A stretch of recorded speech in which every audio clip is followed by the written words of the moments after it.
అందరికీ నమస్కారం. జన్మ జన్మల దరిద్రం పోవాలంటే మంగళవారం నాడు ఇలా చేసి చూడండి.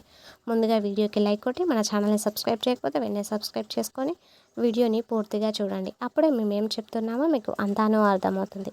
ఇక లైక్ చేయడం మాత్రం అస్సలు మర్చిపోకండి. కామెంట్ బాక్స్లో జై శ్రీరామ్ అని ఖచ్చితంగా కామెంట్ చేయండి. మంగళవారం నాడు కొన్ని పనులు చేయాలి, కొన్ని పనులు చేయకూడదని మన పెద్దలు ఎప్పుడూ మనకు చెబుతూ ఉంటారు. అవి ఏంటో ఇప్పుడు ఈ వీడియో ద్వారా మనం తెలుసుకుందాం.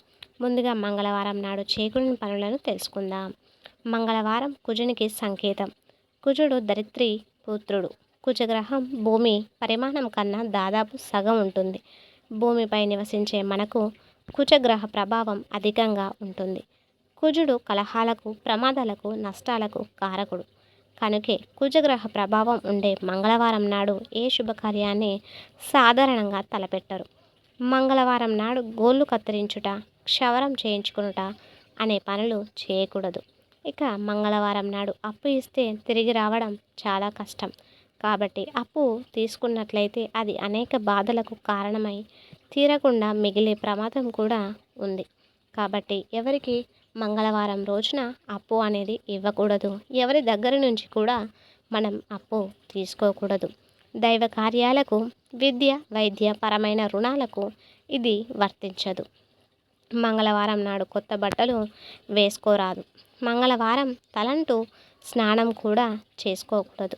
మంగళవారం ప్రయాణాలు చేయరాదు. ముఖ్యమైన ప్రయాణాలు చేయవలసి వస్తే భగవంతుని ధ్యానించి ప్రయాణాన్ని మీరు సాగించాలి. మంగళవారం ఉపవాసం చేసేవారు రాత్రిపూట ఉప్పు వేసిన పదార్థాలను తినరాదు. మంగళవారం నాడు చేయవలసిన పనులను గురించి తెలుసుకుందాం. మంగళవారం ఆంజనేయ స్వామిని ధ్యానించడం వల్ల మనకు మనశ్శాంతి, ధైర్యం అనేది పెరుగుతుంది. సుబ్రహ్మణ్య స్వామి ఆరాధన చేయడం వల్ల కుజగ్రహ కారణంగా కలిగే అనేక ప్రమాదాలను మనం నివారించవచ్చు. మంగళవారం కాళికాదేవిని ధ్యానించడం వలన శత్రువులపై మనం విజయాన్ని కలుగుతుంది. కుజునికి ప్రీతి పాత్రమైన ఎరుపు రంగు దుస్తులను ధరించడం, ఎరుపు రంగు పుష్పాలతో ఇష్టదైవాన్ని పూజించడం వల్ల మనకు మంచి జరుగుతుంది. జాతకంలో కుజగ్రహ వక్ర దృష్టితో చూస్తున్నట్లయితే ఎరుపు రంగు వస్త్రాలను మనం ధరించరాదు.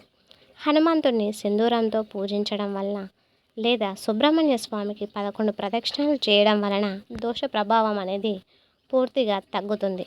కాబట్టి నమ్మకం ఉన్నవారు వీటిని తప్పకుండా పాటించండి. అయితే మనలో చాలామందికి కొన్ని ఆచారాల పట్ల నమ్మకమే అసలు ఉండదు. వితండవాదం చేస్తారు. కానీ మన పెద్దవాళ్ళు పెట్టిన ప్రతి ఆచారంలోనూ సైన్స్ అనేది దాగి ఉందని ఒక్కసారి మీరు ఆలోచించండి. మనల్ని చూసి మన పిల్లలు నేర్చుకుంటారు అనే విషయాన్ని మీ మదిలో ఎప్పుడూ గుర్తుంచుకోండి.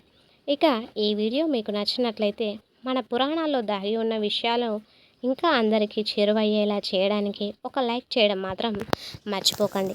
అలాగే కామెంట్ బాక్స్లో ఖచ్చితంగా జై శ్రీరామ్ అని కామెంట్ చేయండి. ఈ వీడియోని మీ ఫ్రెండ్స్ అండ్ ఫ్యామిలీ మెంబర్స్కి అందరికీ కూడా ఈ వీడియోని షేర్ చేయండి. అలాగే ఇప్పటివరకు మన ఛానల్ని సబ్స్క్రైబ్ చేయకపోతే వెంటనే సబ్స్క్రైబ్ చేయండి. ఇంతవరకు ఈ వీడియో చూసిన ప్రతి ఒక్కరికి కూడా ధన్యవాదములు.